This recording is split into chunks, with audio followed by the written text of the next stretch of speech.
ఈరోజు లోయలలో పుట్టు పద్మము అనే అనుభవం గురించి మనము ధ్యానం చేసుకుంటున్నాం. పరమగీతము 2వ అధ్యాయము ప్రారంభ వచనంలో చదువుకుందాము. నేను షారోను పొలములో పూయు పుష్పము వంటి దానను, లోయలలో పుట్టు పద్మము వంటి దాన. ఈ లోకములో మనకు నేర్పించేది ఏమిటి అంటే, ఎత్తుగా వెళ్ళాలి, గొప్పగా కనిపించాలి, పేరు సంపాదించాలి అని ఈ లోకం మనతో మాట్లాడుతుంటుంది. కానీ దేవుడు ఏమంటున్నాడంటే, ఎవరైతే నిజమైన తగ్గింపు కలిగిన వారుగా ఉంటారో ఆ తగ్గింపు కలిగిన వారిని నేను హెచ్చిస్తాను అని దేవుడు అంటున్న వాడికి ఉన్నాడు. ఈ పుష్పం తనకు తానుగా ఏమని చెప్పుకుంటుందంటే, నేను లోయలలో పుట్టిన పద్మము వంటి దానను అని తన్ను తాను పోల్చుకుంటుంది. ఈ గ్రంథకర్త కూడా తన్ను తాను అంతగా తగ్గించుకొని తన యొక్క స్థాయిని పద్మముతో, లోయలలో పుట్టిన పద్మముతో పోల్చుకున్న వాడుగా ఉన్నాడు. అంటే తగ్గించుకునే అనుభవము ఇక్కడ కనబడుచు ఉన్నది. సాధారణంగా మనం చూస్తూ ఉంటాం. ఈ యొక్క పుష్పము ఎలాగ మాట్లాడుకుంటే, నేను ఒక రాజపుష్పాన్ని, నేను ఒక అరుదైన పుష్పాన్ని, నేను చాలా వాల్యుబుల్ ఫ్రాగ్రెన్స్ ఇచ్చే పుష్పాన్ని అని చెప్పుకుంటాం లేదు. కానీ నేను లోయలలో పుట్టిన పద్మము వంటి దాన్ని అని తన్ను తానుగా తగ్గించుకుని మాట్లాడుచు ఉన్నది. సామెతలు 15వ అధ్యాయము 33వ వచనం మనం చూసుకున్నట్లయితే, యెహోవా యందు భయభక్తులు కలిగినుట జ్ఞానాభ్యాసమునకు అంటే తర్వాత చూడండి, ఘనతకు ముందు వినయము ఉంచాలని. ఘనతకు ముందు అంటే తగ్గింపు అనే హృదయం గురించి నేను మాట్లాడుతున్నాను కదా. ఘనతకు ముందు ఏముంటుందటండి? వినయము అనేది ఉంటుంది. యేసుక్రీస్తు ప్రభువారు దేవుడై ఉండి కూడా మానవులను ప్రేమించి పరమును విడిచి ఈ భూలోకములో మనలాగా జన్మించి మనలాగా పెరిగి ఆయన ఏం చేశాడంటే, మనము దరిద్రులుగా ఉన్నాం కాబట్టి ఆయన ధనవంతుడై ఉండి కూడా దరిద్రుడము దాసుని స్వరూపము ధరించి సిలువలో ప్రాణం పెట్టిన వాడుగా ఉన్నాడు. అంతగా ఆయన మన నిమిత్తము తగ్గించుకున్న వాడుగా ఉన్నాడని ఆ మత్తయి సువార్త 11:29 నుంచి మనం చదువుకున్నప్పుడు అర్థమవుతూ ఉంటుంది. అయితే ఆయన దేవుడై ఉండి కూడా ఈ లోకంలోకి తగ్గించుకుని మన నిమిత్తం వచ్చాడు అని స్పష్టంగా రాయబడింది. అలాగే మన జీవితంలో కూడా ఘనతకు ముందు ఏముండాలంటే వినయం. మన జీవితంలో హెచ్చించబడాలనుకుంటున్నాం కదా, గొప్పవారు అవ్వాలనుకుంటున్నాం కదా, దీవించబడాలనుకుంటున్నాం కదా, దానికంటే ముందు ఏముండాలంటే వినయము అనేది ఉండాలి. ఒక కంపెనీ, ఒక పెద్ద CEO అతడు ప్రతిరోజు కంపెనీకి ఎంప్లాయీస్ కన్నా ముందు వచ్చేవాడు. ఎంప్లాయీస్ కన్నా ముందు వచ్చి ఆ యొక్క కంపెనీ యొక్క తాళాలు అనేవి తెరిచేవాడు. అన్నీ కూడా క్రమంగా చూసి జాగ్రత్తగా సర్దించేవాడు. వాస్తవంగా ఈయన CEO అయ్యుండి కూడా ఏ సమయం పడితే ఆ సమయానికి రావచ్చు. కానీ అందరికంటే ముందు వచ్చేవాడు. ఎవరో ముఖం విరిగిన ఒక వ్యక్తి అన్నాడు, నువ్వు ఎంత స్థాయిలో ఉన్నావు కదా, ఇంత స్థాయిలో ఉన్న నీవు అందరికంటే ముందు వస్తున్నావు ఎందుకు? అందరికంటే ముందు వచ్చి తలుపులు తెరుస్తున్నావు ఎందుకు అని అంటున్నప్పుడు, ఇదిగో మీరందరూ తలుపులు తెరుస్తున్నాను, ఈ స్థాయిలో ఉన్న నేను తలుపులు తెరుస్తున్నాను అని మీరు అనుకుంటున్నారు. కానీ నేను ఏమనుకుంటున్నానంటే, నా కంపెనీలో నా ఎంప్లాయీల యొక్క హృదయాలను నేను తెరుస్తున్నాను. వారి హృదయాల్లో నేను స్థానము సంపాదించుకుంటున్నాను అని అతడు వచ్చి మార్నింగ్ వచ్చినప్పుడు పెందల కాడ ఒక్కొక్కరితో మాట్లాడుతున్నప్పుడు, వారి ఎంత అంతరంగాలు తెలుసుకుంటున్నప్పుడు, వారి హృదయాలు ఇతడు ఏం సంపాదించుకున్నాడంటే స్థానం అనేది సంపాదించుకున్నాడు. అంటే ప్రేమతో నడిచిన విధానం ఏం చేసిందంటే ఆ కంపెనీని వృద్ధి పొలంలోకి నడిపించింది. CEO మీద ఉన్న ఒక చక్కటి అభిప్రాయం ఏం చేసిందంటే, కంపెనీలోని వారు కష్టపడి పనిచేసేలాగా అది వృద్ధి పదంలోకి నడిపించబడే అనుభవంలోకి మార్చబడింది. అంటే ఇక్కడ వినయం అనేది కనపడుతుంది, తగ్గింపు అనేది కనపడుతుంది. ఈ తగ్గింపు ఏం చేసిందంటే కంపెనీకి ఘనత అనేది తీసుకొచ్చింది. ఏమన్నాడు? నేను లోయల్లో పుట్టిన పద్మము వంటి దానిని అంటున్నాడు. అంటే ఎక్కడ పుట్టిందట ఇది? లోయలో పుట్టింది. ఎక్కడ పుట్టిందండి? లోయలో పుట్టింది. అలాగే మన జీవితం కూడా కొన్ని సందర్భాల్లో నాన్న వారి మధ్య నుంచే వెలివేయబడిన అనుభవాలు ఉంటాయి, తృణీకరించబడిన అనుభవాలు ఉంటాయి, శ్రమలు ఉంటాయి, శోధనలు ఉంటాయి, కష్టములు ఉంటాయి. దీన్ని ఏమంటామంటే లోయ అనే అనుభవం అంటూ ఉంటాం.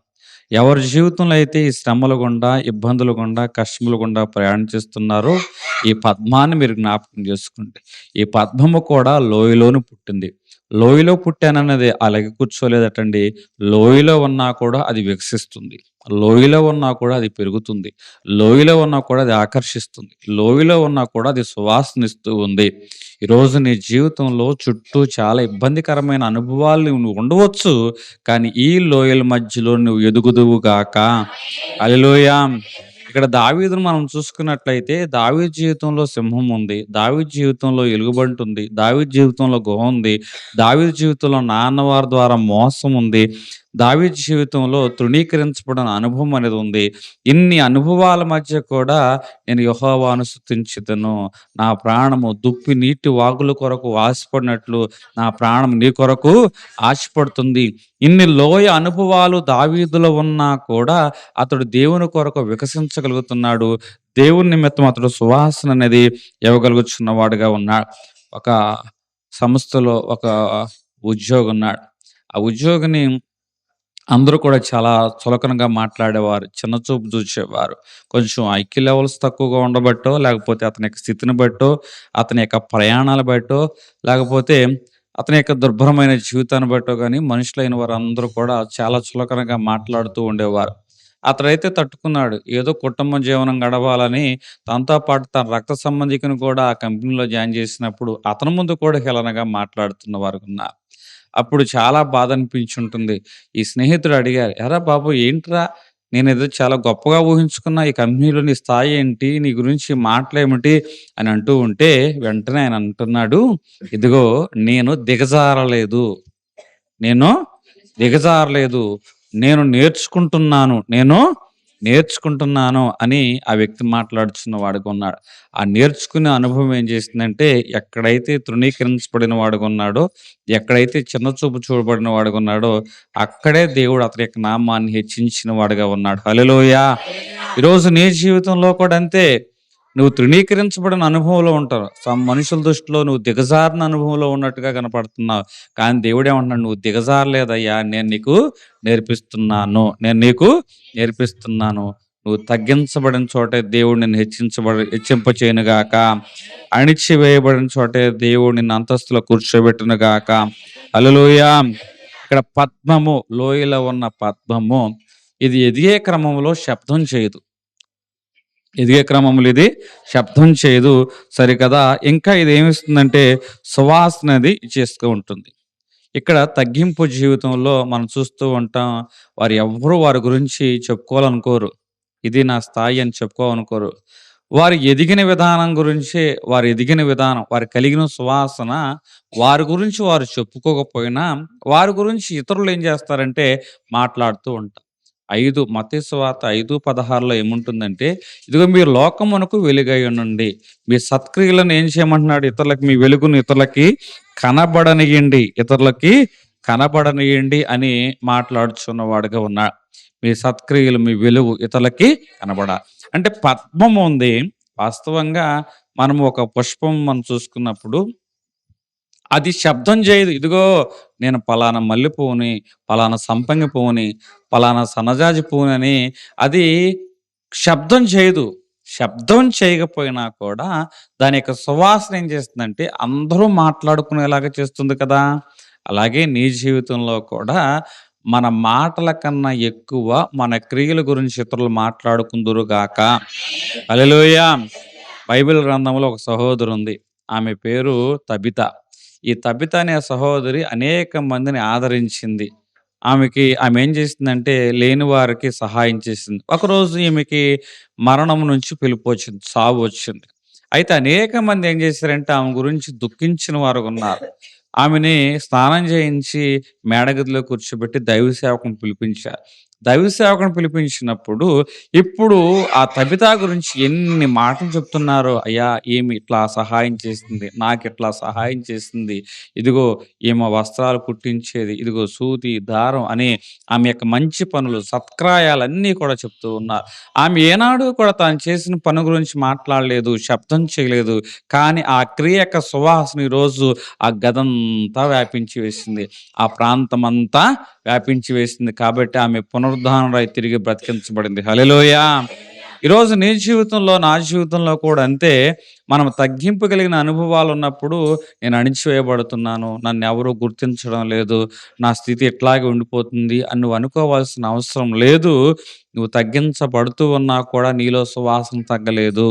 నువ్వు ఎంతగా తగ్గించబడుతున్నావో అంతగా నీలోంచి సువాసన వెదజల్లబడును గాక. ఒక ప్రాంతంలో ఒక వ్యక్తి ప్రతిరోజు ఆ గ్రామంలో, ఆ వీధిలో పనిచేసే వృద్ధాప్యంలో ఉన్న వ్యక్తి. ఏ చెత్త ఉన్నా కూడా చెత్త అంతా క్లీన్ చేసి రహదారిని చాలా శుభ్రంగా ఉంచేవాడు. ఎవరు అతను పట్టించుకునేవారు కాదు. ఎవరు అతని గురించి మాట్లాడుకునేవారు కాదు. ఒకరోజు ఆ వ్యక్తి రాలేదు. చిన్నపిల్లలు అంటున్న వారుగా ఉన్నారు. ఆ తాతయ్య గనక ఉన్నట్లయితే ఈరోజు ఈ వీధి ఎట్లా ఉండేది కాదు అని అంటున్నా. అంటే మనిషి అనేది లేనప్పుడు అతని గురించి ఎంతటి సువాసన బయటకు వచ్చిందో చూసారా?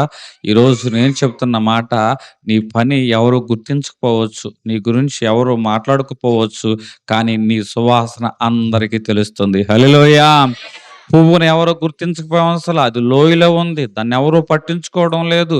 కానీ దాని సువాసన అనేక మందిని ఆకర్షించినట్లుగా నీలోని పరిమళము నీ చుట్టూ ఉన్న వారందరిని ఆకర్షించును గాక. హల్లెలూయా! పద్మము ఎక్కడైతే పుడుతుందో, పద్మము పుట్టిన చోట ఆ పద్మము ఏమంటించుకోదంటే మలినము అనేది అంటించుకోదు. ఇది పవిత్రమైన జీవితానికి సాదృశ్యంగా కనబడుచున్నది. ఈరోజు అది మట్టిలో పెరిగినా, బురదలో పెరిగినా, ఎక్కడ పెరిగినా కూడా అది మలినం అనేది అంటించుకోదు. అది మరి దానిలో ఉన్న సహజమైన ఆ యొక్క స్వభావం ఏమిటంటే మలినాన్నంతటిని కూడా బయటికి పారజేస్తూ ఉంటుంది. మనం కాసేపు ఆ యొక్క కుర్చీల మీద, బెంచీల మీద కూర్చుంటేనే దుమ్ము అయి ఉంటూ ఉంటుంది. కానీ పద్మాన్ని చూసారా? దానంతటికి అదిగా అది శుభ్రం చేసుకుంటుంది. అదేం చేసుకుంటుంది? శుభ్రం చేసుకుంటుంది. అట్లాగే ఈ లోక మాలిన్యం అంటుకోకుండా మనము కూడా మనల్ని మనము శుద్ధి చేసుకునే వారుగా ఉండాలి. రోమీ రాసిన పత్రిక 12వ అధ్యాయము 2వ వచనములో మనం చూసుకున్నట్లయితే, మీరు ఈ లోక మర్యాదను అనుసరించక లోక మర్యాదను అనుసరించక ఉత్తమమును, అనుకూలమును, సంపూర్ణమయున్న దేవుని చిత్తమేదో పరీక్షించి తెలుసుకున్నట్లు. చూడండి, లోక మర్యాదను అనుసరించవద్దు. ఉత్తమమును, అనుకూలము, సంపూర్ణమైనది ఏంటో తెలుసుకొని పరీక్షించి దాని ప్రకారం మీరు నడవండి అంటున్నవాడుగా ఉన్నాడు. అంటే పద్మము అది బురదలో పెరిగినా, మట్టిలో పెరిగినా బురద అంటించుకోదు, మంటి కూడా అంటించుకోదు. తను తాను పవిత్రపరుచుకుంటుంటుంది. దానియేలు బబులోనులో ఉన్నాడు, విగ్రహారాధికుల మధ్యలోనూ ఉన్నాడు, రాజు ఇచ్చిన శాసనాల మధ్యలోనూ ఉన్నాడు, కట్టడల మధ్యలోనూ ఉన్నాడు.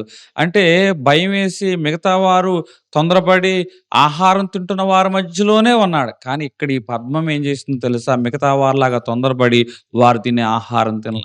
ఈ పద్మం ఏం చేసిందంటే మిగతా వారిలాగా తొందరపడి వారు నమస్కరించినట్లు ఈ నమస్కారం చేయాలి.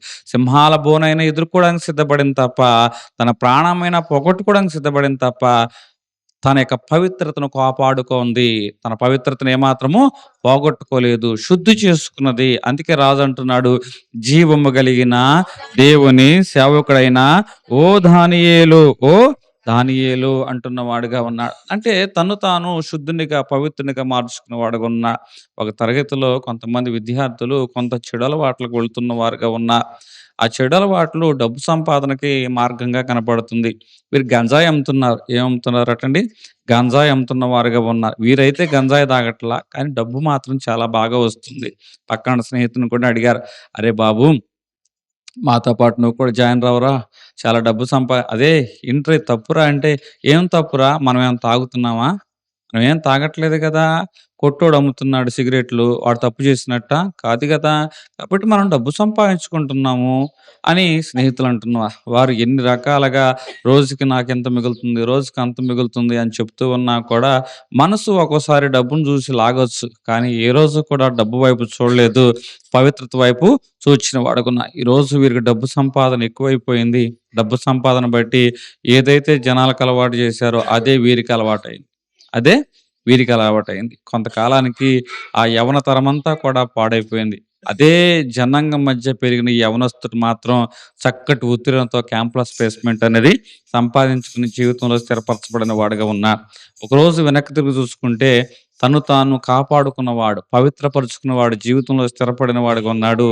అల్పకాల సంతోషాల వైపు పరిగెత్తిన వాడు ఏం చేశాడంటే ఆ క్షణం సంతోషం అనుభవించాడు, కానీ తర్వాత దుర్భరమైన జీవితం అనేది అనుభవిస్తున్న వాడుగా ఉన్నాడు. ఇక్కడ పద్మము కనపడుతుంది. ఈ పద్మము మట్టిలో పెరిగిన, బురదలో పెరిగిన అది దుమ్మును గాని బురదను గాని అంటించుకోదు. అట్లాగే మనము కూడా లోక మర్యాదను అనుసరించుకోకుండా మనము జీవించు వారముగా ఉండాలి. దేవుని నామానికి మహిమ కలుగును గాక. ఇక్కడ దేవుడు పద్మములను ఎలాగ చూస్తున్నాడంటే విలువైనదిగా చూస్తున్న వాడుగా ఉన్నాడు. ఈరోజు దేవుని దృష్టిలో మనం ఏం చేసుకుంటున్నామంటే, అయ్యా నేను అల్పుడను, హీనుడను, పద్మం నేను లోయలో పుట్టిన పద్మం వంటి దాన్ని, తన్ను తాను తగ్గించుకొని ఈ దాసుడు మాట్లాడుచున్న వాడుగా ఉన్నాడు. లోయ అనగా ఇక్కడ ఎవరో పట్టించుకోరు, దీని ఎవరో పోషణ చేయరు, దీని గురించి ఆలోచించేవారు లేరు. ఇంతటి తృణీకరించబడిన అనుభవము ఈ పద్మానికి ఉంది. కానీ దేవుడు ఎవరో పట్టించుకొని చోట, సమాజం ఎక్కడైతే నేను వెలువెలుస్తుందో అక్కడే దేవుడు తన చూపు నీ వైపు నిలుపును గాక. సమాజం ఎక్కడైతే సమరస్త్రీని పట్టించుకోవడం మానేసిందో అక్కడే దేవుడు ఆమె యొద్దకు వెళ్ళి ఆమె రక్షించలేదా? జక్కైన సమాజం ఎక్కడైతే పాపి అందో అక్కడే జక్కయ్యని తన ఇంటికి చేర్చుకుని రక్షణ ఇవ్వలేదా? ఈరోజు నేను చెప్తున్న మాట, సమాజం దృష్టిలో, మనుషుల దృష్టిలో నువ్వు తక్కువ వాడుగా ఉండవచ్చు, కానీ దేవుని దృష్టిలో మాత్రం నువ్వు విలువైన వాడివే. 1 పేతురు రాసిన పత్రిక 5వ అధ్యాయము 6వ వచనంలో మనం చూసుకున్నట్లయితే,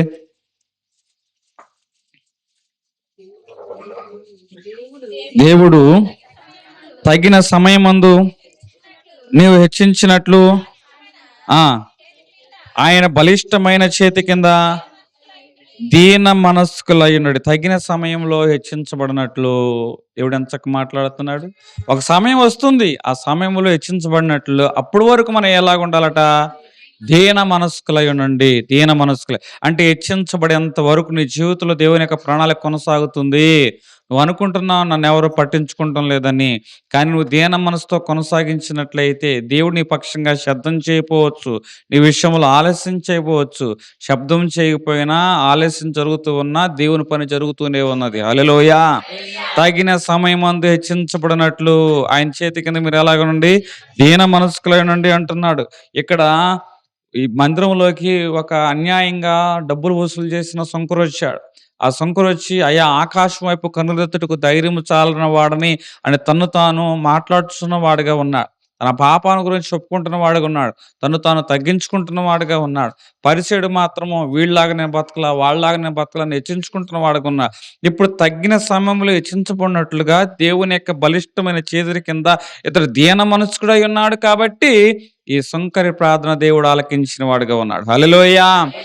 ఈరోజు అతను పాపిగానే మందిరానికి వచ్చాడు, పాపిగా మందిరాన్ని విడిచి వెళ్ళలేదు, పరిశుద్ధుడిగా మందిరాన్ని విడిచి వెళుతున్నాడు. ఇది కదా నిజమైన మార్పు అంటే. హల్లెలూయా. ఈరోజు నీ జీవితంలో దేవుని యొక్క బలిష్టమైన చేతి కింద నువ్వు దీన మనసుగా ఉన్నట్లయితే, నువ్వు ఏ స్థితిలో ఎక్కడికి వచ్చావో ఆ స్థితిలోకి దేవుడు నీకు రూపాంతరం చేసి ఇక్కడి నుంచి బయటకు పంపించును గాక. ఒక తల్లి తన బిడ్డను పెంచుతూ ఉంది. అందరూ ఆ తల్లి గురించి ఎవరు పట్టించుకుంటాల, ఆ కుటుంబం గురించి ఎవరు పట్టించుకోవట్లేదు. ఎందుకంటే ఆ కుటుంబము సమాజంలో గుర్తింపు లేని కుటుంబం. డబ్బు పరంగా గుర్తింపు లేదు, కుటుంబ పరంగా గుర్తింపు లేదు, ఆర్థికంగా కానీ సామాజికంగా కానీ ఆ కుటుంబము చాలా లో స్థితిలో ఉంది. అయినా సరే మనుషులు నన్ను గుర్తించట్లేదు, సమాజం నన్ను గుర్తించట్లేదు అని తల్లి బాధపడలేదు. ఆ తల్లి తన బిడ్డలను బాగా పెంచుకుంది. ఒకరోజు ఆ బిడ్డలు ప్రయోజకులయ్యారు. ఒకరోజు ఆ బిడ్డల ప్రయోజకులు అయిన తర్వాత సమాజం మాట్లాడుతున్న మాట ఏంటో తెలుసా? ఈరోజు ఈ విధంగా ఈ బిడ్డలు ఉన్నారంటే ఈ బిడ్డల వెనకాల ఆ తల్లి కృషి ఉందని మాట్లాడుతున్నారు. హల్లెలూయా.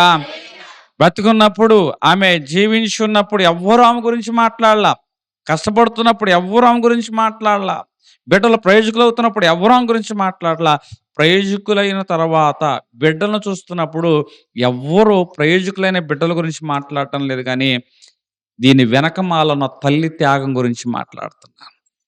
దీని వెనకమాల ఉన్న తల్లి త్యాగం గురించి మాట్లాడుతున్నాను. ఈరోజు నీ కష్టం ఎవరో గుర్తించకపోవచ్చు, నీ ప్రార్థన ఎవరో గుర్తించకపోవచ్చు, కానీ ఒకరోజు నీ బిడ్డల యొక్క అభివృద్ధి నీ ప్రార్థన గురించి మాట్లాడుకుందురు గాక, నీ కష్టం గురించి మాట్లాడుకుందురు గాక.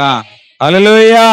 ఇక్కడ పద్మ ఉన్న చోట 2వ పరమగీతం రాసిన గ్రంథము 2వ అధ్యాయము ప్రారంభ వచనంలో ఎక్కడైతే పద్మము ఉంటుందో ఆ పద్మము ఉన్న చోట ఏముంటుందంటే అభివృద్ధి అనేది కనబడుతుంది. ఇక్కడ పద్మము ఎదిగిందంటే ఏమండి? మట్టిలో ఇదే మట్టి. కానీ ఈ మట్టిలో మనం మొక్క వేసాం. మొక్క వేస్తే ఎందుకు ఎదగలేదంటే ఇక్కడ నీరు లేదు. పద్మము అనగా నీరు. నీరు ఉన్న చోట ఏముంటుందంటే అభివృద్ధి ఉంటుంది. లోయలోనే ఉంది. కానీ లోయలో ఉన్న పద్మానికి ఏమి తోడుగా ఉందంటే నీరు తోడుగా ఉన్నది. నీరు తోడుగా ఉంది. ఎక్కడైతే పద్మం ఎదిగిందో అక్కడ నీరుంటుంది. ఎక్కడైతే నీరుంటుందో అక్కడ ఏముంటుందో తెలుసా? అభివృద్ధి. నాగరికత అంతా కూడా అభివృద్ధి చెందింది ఎక్కడంటే నీరున్న ప్రాంతంలోనే. ఏ సిటీ అయినా డెవలప్ అయిందంటే ఎక్కడ డెవలప్ అయిందంటే నీరున్న ప్రాంతంలోనే. దేవుడు చెప్తున్న మాట ఇక్కడ పద్మములు ఉన్నాయి అంటే లోయలో పద్మం ఉంది. కానీ అక్కడ ఏముంది? నీరు. నీరు ఉంటే ఏమున్నట్టు? అభివృద్ధి అనేది ఉన్నట్టు. అభివృద్ధి అనేది ఉన్నట్టు. ఒక యవనస్తుడు లోయలోకి వెళ్ళిన వాడిగా ఉన్నాడు. లోయలోకి వెళ్ళినప్పుడు ఒక పద్మాన్ని చూశాడు. ఈ పద్మం ఇక్కడ ఎదిగిందంటే ఖచ్చితంగా ఎంతో కొంత నీరు లేకపోతే ఇది ఎదగదు. లేకపోతే వాడిపోయేది. ఎంత చక్కగా వికసించగలుగుతుందంటే నీరు సదుపాయం దీనికి ఉందని ఒక పలుకు తీసుకుని తవ్వడం ప్రారంభించిన 3-4 అడుగుల్లో నీరు కనపడేది. వెంటనే అతను గమనించాడు, ఇది లోయ కాదు నీరు కలిగిన ప్రాంతం అని. వెంటనే ఆ లోయను సాగు చేయడం ప్రారంభించాడు. సంవత్సరానికి లోయంతా కూడా పూలతో నింపబడింది. హల్లెలూయా! అక్కడ ఒక అభివృద్ధి కనపడింది. అక్కడ ఏం కనపడింది? ఒక అభివృద్ధి కనపడింది. ఈరోజు నీ కష్టములు కనపడుతున్నాయి కదా, నీ దుఃఖము కనపడుతుంది కదా, నీ నిట్టూర్పులు కనపడుతున్నాయి, తృణీకరమైన అనుభవాలు కనపడుతున్నాయి, వెలివేయబడిన అనుభవాలు కనపడుతున్నాయి. మనుషులందరూ అనుకుంటున్నారు ఇక వీడి కుటుంబం ఇంతే, ఇక ఎదగదు అనుకుంటున్నారు. కానీ నీకు తెలియకోకుండా దేవుడు అక్కడ అభివృద్ధి పెట్టాడు. హల్లెలూయా! కష్టములో మధ్యలోంచి దేవుడిని పెంచునుగాక. దావీదు అంటున్నాడు, గాఢాంధకార జిగటగల దొంగ ఊబిలో ఉన్నాను, అయినా నీ హస్తము నాకు తోడుగా ఉందంటున్నాడు. హల్లెలూయా! అంటే నువ్వు లోయలో ఉన్నావంటే అర్థం ఏమిటంటే నువ్వు అభివృద్ధిలోకి రాబోతున్నావని. హల్లెలూయా! నువ్వు లోయలో ఉన్నావంటే అర్థం ఏమిటంటే దేవుడు నీకు తోడై ఉన్నాడని. హల్లెలూయా! ఇక్కడ పద్మము కనబడుచున్నది. ఏం కనబడుతుందండి? పద్మము కనబడుచున్నది. అయినా సరే అక్కడ నీరు ఉన్నది కాబట్టి అభివృద్ధి అనేది ఉన్నది. పద్మములు ఉన్న నేల ఇక్కడ ఎలాగుంటదండి? సాధారణంగా అయితే ఉండదు. ఆ నేల పూల చేత నింపబడింది. ఈరోజు నీ జీవితంలో ఏ ప్రయాస అయితే పడుతున్నావో ఆ ప్రయాస అయితే వృధా కాదు. ఏ కష్టమైతే పడుచున్నావో ఆ కష్టమైతే వృధా కాదు. ఎందుకంటే నువ్వు లోయలో ఉన్నట్టు అనిపించవచ్చు. కానీ ఈ లోయలో దేవుడు నీకు తోడుగా ఉన్నాడు. అందరూ అనుకుంటున్నారు ఇది లోయ అని. కానీ నీకు తెలియని విషయము, మనుషులు గుర్తించిన విషయము ఏమిటంటే లోయలో పద్మాన్ని కూడా దేవుడు ఏం చేస్తున్నాడు? పెంచుతున్నాడు. ఆయన కొండలకు మాత్రమే దేవుడు కాదు, లోయలలో కూడా దేవుడు. అందుకే గాఢాంధకారపు లోయ అని అంటున్నాడు. ఎవరు? దావీదు. లోయలో ఉన్నా నేను నశించిపోవాలా, గాఢాంధకారపు లోయలో ఉన్నా లోయలో ఉన్న నన్ను దేవుడు సింహాసనంలో మీద కూర్చోబెట్టాడు అంటున్నాడు. హల్లెలూయా! ఈరోజు నువ్వు ఏ లోయలో ఉన్నావో ఈ లోయ అనుభవంలోంచి దేవుడు నిన్ను సింహాసనం మీద కూర్చోబెట్టును గాక. హల్లెలూయా! ఎందుకంటే ఒక ప్రాంతంలో ఒక ఉద్యోగి పనిచేస్తున్న వాడుగా ఉన్నాడు. అతడు ఎప్పుడు ఎవరితో మాట్లాడు, పెద్దగా శబ్దం చేయడు, తన పని తాను చేసుకుంటూ ఉంటాడు. మనుషులు కూడా ఇతను ఎవరు కూడా పట్టించుకోరు.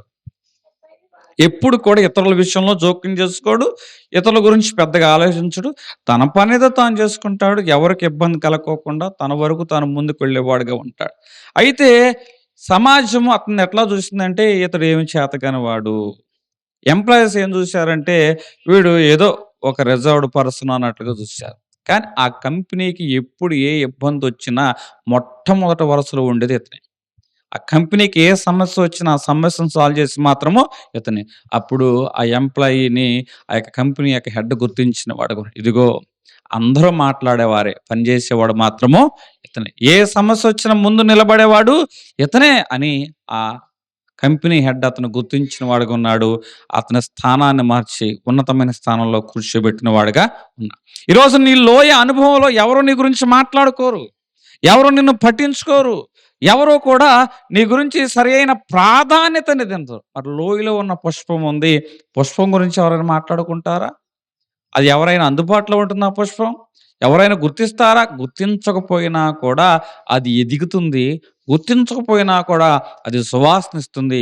ఈరోజు నువ్వు ఎక్కడైతే పనిచేస్తున్నావో పనిచేస్తున్న స్థలంలో నువ్వు గుర్తించబడకపోయినా నీ సువాసన ఇతరులకి కనబడును గాక, ఇతరులకు వినబడును గాక, దేవుడు నిన్ను హెచ్చించును గాక.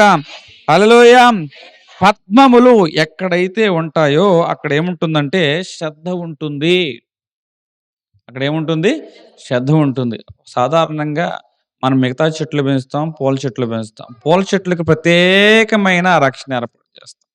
పూల చెట్లకు ప్రత్యేకమైన శ్రద్ధ అనేది మనము చూపెడతాం. మల్లి చెట్లుండయి. ఇప్పుడు వేసవికాలం రాబోతుంది. ఎంతమంది మల్లి చెట్టు ఆకులు గిల్లేసారు చెప్పండి?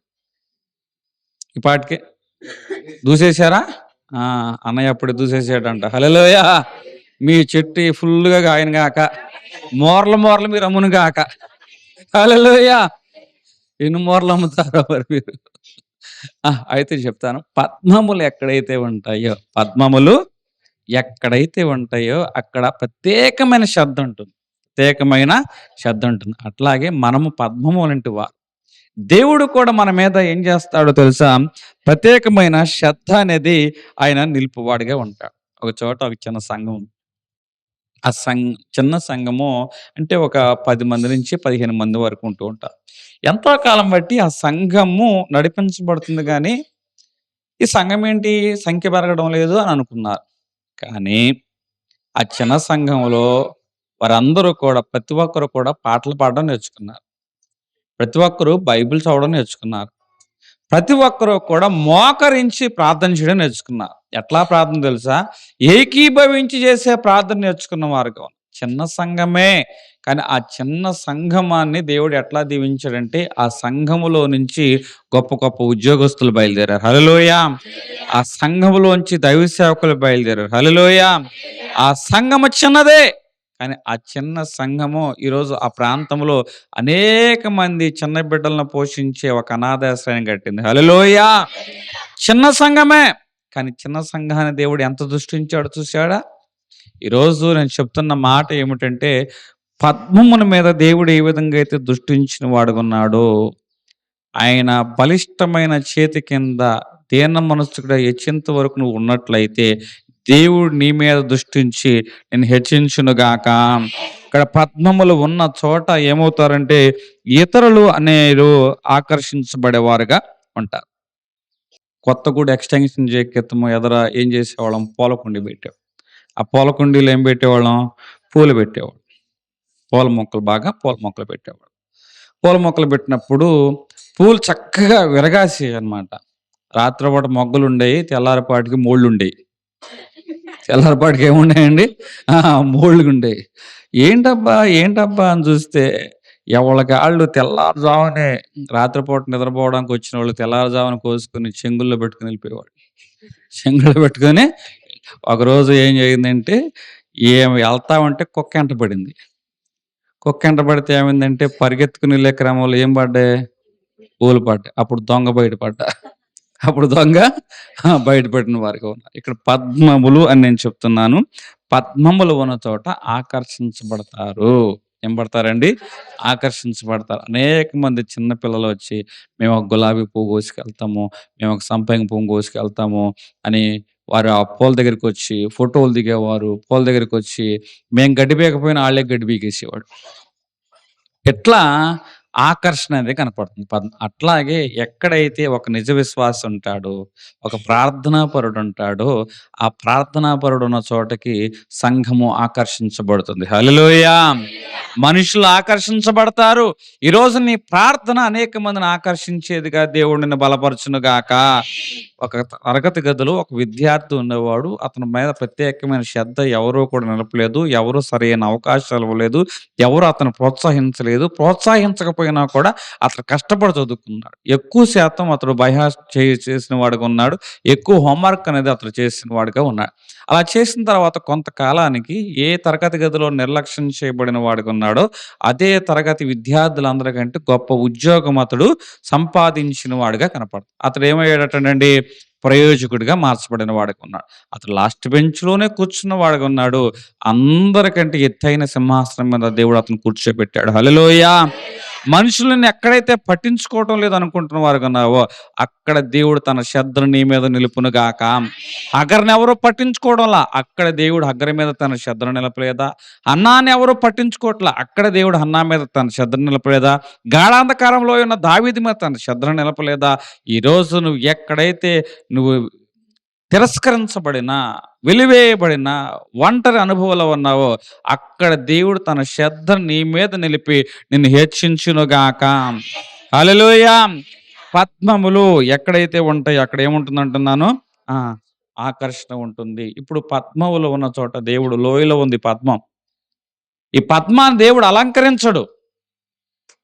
దేవుడు ఎప్పుడు కూడా ఆ పద్మాన్ని ఏం చేస్తాడంటే అలంకరించడం సరికదా, దాన్ని నిర్మిస్తాడు. ఏం చేస్తాడు? నిర్మిస్తాడు, ఇంకా మార్చేవాడుగా ఉంటాడు. ఈరోజు దేవుడు మనిషి జీవితంలో కూడా నేను అందరి ముందు హెచ్చించడానికంటే ముందుగా నీ స్వభావాన్ని మారుస్తా, నీ మనసును మారుస్తూ ఉంటాడు. మనం అందరం ఏం కోరుకుంటాం? ఘనత కోరుకుంటాం, పేరు కోరుకుంటాం, కీర్తి కోరుకుంటాం. కానీ దేవుడు ముందు వీటిని చేయడు. ముందు నిన్ను నిర్మిస్తాడు, ముందు నిన్ను నీ అంతరంగ స్వభావాన్ని మార్చుతాడు. బైబిల్ గ్రంథంలో యాకోబు ఉన్నాడు. ఈ యాకోబు ఎబ్బోకు రేపు వచ్చేంత వరకు కూడా ఆస్తి ఉంది. ఎబ్బోకు రేపు వచ్చేంత వరకు కూడా ఎట్లాంటి ఆస్తి? మాంగారింట్లో ఉన్నాడు, మాంగారు కన్నా ఎక్కువ సంపాదించాడు. ఎవరైనా అల్లుళ్ళు రోల్ మోడల్ తీసుకోవాలనుకుంటే ఈ యాకోబుని తీసుకోండి. మాంగారు కన్నా ఎక్కువగా సంపాదించే అల్లుడు ఇక్కడ కనపడుతున్నాడు. హల్లెలూయా. అంటే నేను చెప్తున్న మాట ఇది ఎట్లా సాధ్యమైందంటే దేవుడు తోడై ఉన్నాడు కాబట్టి. శ్రమ, కష్టం, ఫలితం అంతా కూడా ఉంది కాబట్టి. ఇది ఊరిని నోటి మాటతో అంత సాధారణ. 21 సంవత్సరాలు కంటికి నిద్ర లేదు, ఎండకి ఎండాడు, వానకు తడిశాడు, మనసుకి నానిన వాడిగా ఉన్నాడు. ఇన్ని అనుభవాల మధ్య లాభానికన్నా ఎక్కువ వృద్ధి అతడు సంపాదించి ఎంత చేసినా కూడా ఇతడు ఎబ్బోకు రేగు దగ్గర ఎందుకు పోరాడుతున్నాడు? ఇందులో ఏముందండి? భయం అనేది ఉన్నది.